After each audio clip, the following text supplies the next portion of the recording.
Akhilesh Yadav Samajwadi party के राष्ट्रीय अध्यक्ष हैं, पूर्व मुख्यमंत्री हैं और इस बार यूपी में सबसे ज्यादा सीट समाजवादी पार्टी को मिला है। यूपी की जनता को समझना चाहिए कि कैसे लोग का वोट देते हैं जिसका सजा आपको मिलता है। इनसे पूर्व में भी इनके पिता जो स्वर्गीय मुलायम सिंह यादव जी, उनका भी एक था कि लड़का जवान है उससे गलती हो जाता है। मैंने महिलाओं के प्रति अखिलेश यादव का ही नहीं, इनके पिता का भी गलत बयानी था। इस 12 वर्षीय बच्ची पर मन आवाज उठा रहा है, उन सभी को हम कहेंगे कि चुल्लू भर पानी में डूब मरो। कि आपके घर में भी 12 साल की बच्ची है, क्या आप उस पर आरोप लगा सकते हैं? यदि कोई व्यक्ति बच्ची पर आचरण पर उठा रहा है, बच्ची की मां पर उठा रहा है, आपको जानकारी दे कि बच्ची का पिता नहीं है, 2 साल पहले डेथ हो चुका है, गरीब बच्ची है, गरीब परिवार की लड़की है। तो ये अखिलेश यादव हो या जो भी नेता हो, यदि बच्ची पर आरोप लगाता है तो ये सभी को हम कहेंगे कि एक तो शर्म से चुल्लू भर पानी में डूब मरो और अपने परिवार की बच्ची का सोचो कि यदि इस तरह का अन्याय होता है तो तुम क्या सोचोगे। तो ये सोचना चाहिए जैसे अयोध्या में ही है, समाजवादी पार्टी से लोग जीते हैं। तो भाई आप कैसे नेता को जिता रहे हो? जाति देख के जिता रहे हो कि धर्म देख के जिता रहे हो या क्या देखकर जिता रहे हो?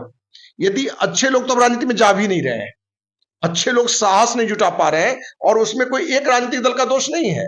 वो भाजपा हो कि कांग्रेस हो या कोई भी पार्टी हो, सभी पार्टी का दोष है, क्योंकि सभी पार्टी के लोग दबंग को खोजते हैं, पैसा वाले को खोजते हैं। तो जब दबंग पैसा चाहिए तो आचरणवान आदमी अच्छे लोग को तो ये तो है ही नहीं।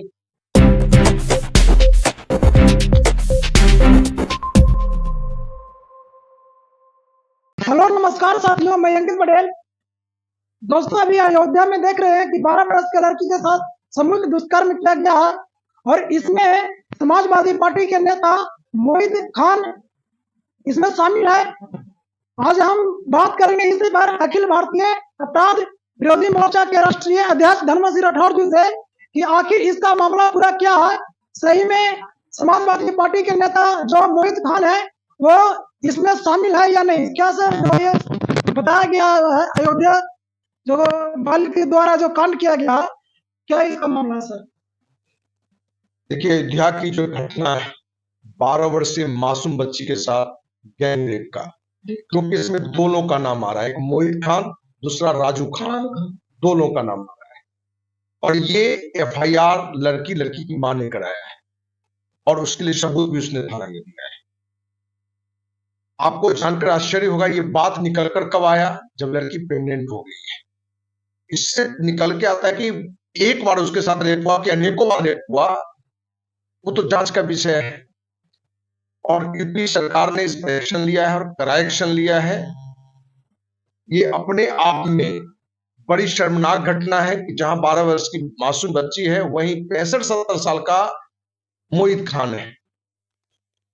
और ये पहली बच्ची के साथ घटना है कि इससे पहले दर्जनों सैकड़ों लड़की के साथ उसने घटना का अंजाम दिया है। ये जांच का विषय है।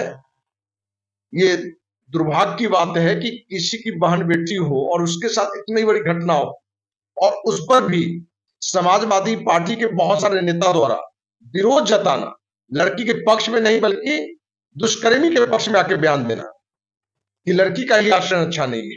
क्या 12 वर्ष की बच्ची पर इस तरह का आप आरोप लगा सकते हैं?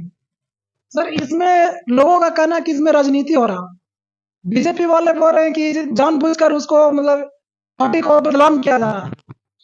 देखिए, राजनीति किस बात की हो रही है? कोई दुष्कर्मी यदि है तो उसको दुष्कर्मी करने में कहाँ राजनीति की बात है? राजनीति यहाँ पे हो रही है सर, वो दूसरा जाति से आते हैं, ये दूसरा लड़की दूसरा ये हिंदू है, वो दूसरा धर्म से आती है। नहीं, हिंदू या मुस्लिम, देखिए ये तो राजनीतिक दल का काम है हिंदू मुस्लिम देखना। एक समाज से भी ये जानता है कि कोई दुष्कर्मी है, वो किसी भी जाति का हो, किसी भी धर्म का दुष्कर्मी है। किसी भी बेटी के साथ अन्याय होता है, रेप होता है, तो बेटी है और बेटी पूरे देश दुनिया की बेटी होती है। वो तो हम आप उसको जाति से जोड़ते हैं, पिछड़ा अति पिछड़ा, दलित महादलित, सवर्ण या हिंदू मुस्लिम सिख ईसाई की बात करते हैं। ये घटना है दुष्कर्म का। वो किस जाति की लड़की थी, किस धर्म का दुष्कर्म करने वाला, ये देखने की बात नहीं है। धर्म अलग चीज है, जाति अलग है। इस पर विवाद हो रहा है सर। ये विवाद चलेगा, राजनीति है तो करना है, क्योंकि हमारे यहाँ मूल्यों की राजनीति नहीं होती है। हमारे यहाँ राजनीति किस बात की है तो पद की राजनीति है, पैसे की राजनीति है। जहां पद की राजनीति होगी, पैसे की राजनीति होगी, वहां एक बेटी के साथ जो दुष्कर्म हो गया, ये नहीं दिखेगा नेता को। ऐसे ये जितने नेता दुष्कर्मी के पक्ष में बोल रहे हैं, कहीं ना कहीं ये भी दुष्कर्म किया होगा। इस तरह के लोगों को भी सरकार की ओर से कार्रवाई तो नहीं होगी, लेकिन जनता को कार्रवाई करना चाहिए कि ऐसे लोगों को किसी भी चुनाव में ऐसे लोगों को औकात दिखाना चाहिए। क्योंकि एक बेटी का मन इज्जत लूटा है। 12 वर्ष की बच्ची अब बहुत बच्ची मानी जाती है। 12 वर्ष की बच्ची कोई बहुत माने सुलझा हुआ नहीं माना जाता है। उसके साथ अन्याय हुआ है और वो भी गैंग रेप हुआ है। तो गवर्नमेंट की जो नया कानून है उसमें नाबालिग बच्ची के साथ गैंग रेप पर फांसी की सजा का भी प्रावधान है, कम से कम आजीवन कारावास। तो अखिल भारतीय अपराध विरोधी मोर्चा यदि दुष्कर्मी है, जांच में आता है, निकलता है, तो इसे फांसी की सजा होनी चाहिए। अब ये जो लोग कहते हैं कि ये दोषी नहीं है, जांच होगा, जांच करके दूसरा मोहित खान है, उनके परिवार वाले बोल रहे हैं कि डीएनए मतलब टेस्ट होना चाहिए। तो डीएनए टेस्ट होना चाहिए, तो पहले दुष्कर्मी का डीएनए टेस्ट हो जाए ना, नार्को टेस्ट उसका हो जाए कि ये पहली घटना दिया कि इससे पहले भी दर्जनों सैकड़ों लड़कियों के साथ दुष्कर्म किया है। तो मोहित खान का होना चाहिए, राजू खान का होना चाहिए। सर राजू खान में सोशल मीडिया पर आ रहा है कि राजू खान चिल्ला चिल्ला के बोल रहे हैं कदो कि इनको मतलब जो इनका चाचा बोल रहे हैं, चाचा का के बोल रहे हैं कि ये इनको कोई गलती नहीं है, ऐसा सोशल मीडिया में चल रहा है। देखिए, राजू खान का रहा है चाचा का गलती नहीं है, हाँ। लेकिन लड़की कहता है कि मेरे साथ उन्होंने रेप किया है और उन्होंने फोटो खींचा है, मैंने वीडियो भी बनाया है। लड़की की मां ने ये आरोप लगाया है। तो राजू खान कहने से क्या होता है? राजू खान बेकरी में काम करता था, राजू खान भी रेप किया है और मोहित खान भी किया है। ये जो बात निकल के आई है, हम तो वहां तो थे नहीं। अब ये जांच का विषय है। तो जो लोग डीएनए टेस्ट की बात कर रहे हैं, नार्को टेस्ट की बात कर रहे हैं, तो ये तो पहले दोनों दुष्कर्मी का होना चाहिए। अब बहुत बच्ची की तो बात ही करना, ये टेस्ट की बात करना ही बेमानी है। सर भारत एक लोकतंत्र देश है और लोकतंत्र में नेता लोगों मतलब जनता की सेवा करना चाहिए, लेकिन नेता लोग ही खुद दुष्कर्म कर रहे हैं, तो कैसे मतलब ये देश चलेगा सर इस तरह से? देखिए, कोई राजनीति में कोई नई घटना नहीं है। ये घटना का अंजाम किसी क्षेत्र का भी लोग दे सकते हैं या दिया है। राजनीति में भी जो लोग सोच के चलते हैं कि राजनीति में 24 घंटा सेवा करेंगे, मानव सेवा करेंगे, लोग की समस्या देखेंगे, लेकिन राजनीति में अब ऐसे लोगों की ज्यादा पेट हो रहा है जो इसी तरह के आचरण के हैं। सर तो ये तो लोकतंत्र को गंदा किया जा रहा। ये तो गंदा मानी कोई पहला उदाहरण थोड़ा, ये तो पहले भी घटना घटी है। अब तो देखेंगे इस तरह की जितनी, अपने बिहार की घटना ले लीजिए। पूर्व मंत्री, 6 बार का विधायक, सांसद वृष्णि पटेल ने पर नाबालिग लड़की के द्वारा दुष्कर्म का आरोप है। आरोप नहीं, प्रूफ है, वीडियो है। और हमारे पास भी कुछ लोग वीडियो भेजे कि वृष्णि पटेल का 2 नंगी लड़कियों के साथ मैंने अय्याशी करता हुआ वीडियो है। सर ऐसे नेता को का बहिष्कार होना चाहिए या नहीं? नहीं, बिल्कुल बहिष्कार होना चाहिए। बहिष्कार नहीं होना चाहिए, ऐसे नेताओं को फांसी की सजा होनी चाहिए। फिर भी ऐसे नेता क्यों जीत जाते हैं सर? जीत जाते हैं तो जनता का दोष है, क्योंकि हम आप जाति धर्म देख के करते हैं। जब हमें ये सोचना चाहिए, जैसे अयोध्या में ही है, समाजवादी पार्टी से लोग जीते हैं, तो भाई आप कैसे नेता को जिता रहे हो? जाति देख के जिता रहे हो कि धर्म देख के जिता रहे हो, या क्या देखकर जिता रहे हो? यदि अच्छे लोग तो राजनीति में जा भी नहीं रहे हैं, अच्छे लोग साहस नहीं जुटा पा रहे हैं, और उसमें कोई एक राजनीतिक दल का दोष नहीं है। वो भाजपा हो कि कांग्रेस हो या कोई भी पार्टी हो, सभी पार्टी का दोष है, क्योंकि सभी पार्टी के लोग दबंग को खोजते हैं, पैसा वाले को खोजते हैं। तो जब दबंग पैसा चाहिए तो आचरणवान आदमी, अच्छे लोग को तो ये तो है ही नहीं। तो ये तो कोई भी राजनीतिक दल है, उनको सोचना चाहिए कि हमें ऐसे लोगों को लाना है जो आचरणवान हो, जो मूल्यों की राजनीति करना जानता है, जो समाज सेवी हो, जो समाज के लिए अच्छा करता है, समाज के लिए अच्छा सोचता है। ये तो राजनीतिक दल को सोचना है। सर इस देश में महिला सुरक्षित नहीं है, इस पर क्या बोलना चाहिए? देखिए, महिला सुरक्षित है, लेकिन घटनाएं घटती हैं। ऐसे आरोपी, ऐसे अपराधी पर सजा देने की जरूरत है, ठीक ना? ऐसे जो भी लोग अपराधी हैं उन पर होना चाहिए। देश में क्यों नहीं सुरक्षित है? 140 करोड़ की देश है।